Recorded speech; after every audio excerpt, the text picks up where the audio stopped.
इस बार पितृपक्ष 17 सितंबर से 2 अक्टूबर तक है। पितृपक्ष परंपरा का आरंभ कैसे हुआ?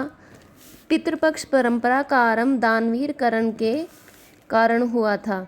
पितृपक्ष की जो शुरुआत है वो महारथी कर्ण के जीवन से जुड़ी है। ऐसी मान्यता है कि कर्ण की मृत्यु के बाद जब उनकी आत्मा स्वर्गलोक पहुंची तो उन्हें खाने के लिए सोना और गहने दिए गए। कर्ण को समझ नहीं आया कि उन्हें भोजन की जगह सोना क्यों दिया जा रहा है। उन्होंने देवराज इंद्र से पूछा कि उनके साथ ऐसा व्यवहार क्यों हो रहा है। तब इंद्रदेव ने उन्हें बताया कि उन्होंने अपने पूरे जीवन में स्वर्ण का ही दान किया, कभी अन्न जल का दान नहीं किया। यही नहीं, उन्होंने कभी अपने पूर्वजों का तर्पण और पिंडदान भी नहीं किया है।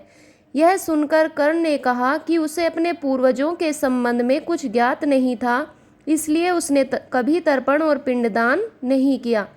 यह सुनकर इंद्र ने कर्ण को उसकी गलती सुधारने का अवसर देते हुए 16 दिनों के लिए वापस पृथ्वीलोक पर भेजा।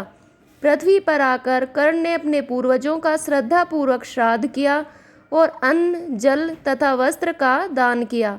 यह करने के पश्चात ही कर्ण को मुक्ति और तृप्ति मिली। ऐसी मान्यता है कि इन्हीं 16 दिनों को पृथ्वी पर पितृपक्ष के रूप में मनाने की शुरुआत हुई, जिससे पितरों को मुक्ति और तृप्ति दोनों प्राप्त हो सके। श्राद्ध करने से पितरों को मुक्ति मिलती है, जबकि पिंडदान और तर्पण से तृप्ति मिलती है। ऐसी मान्यता है कि पितृलोक में समस्त वैभव के बाद भी जल का अभाव होता है, जिससे पितृ प्यासे रह जाते हैं। इसलिए काले तिल युक्त जल से तर्पण करने से पितरों को विशेष तृप्ति मिलती है।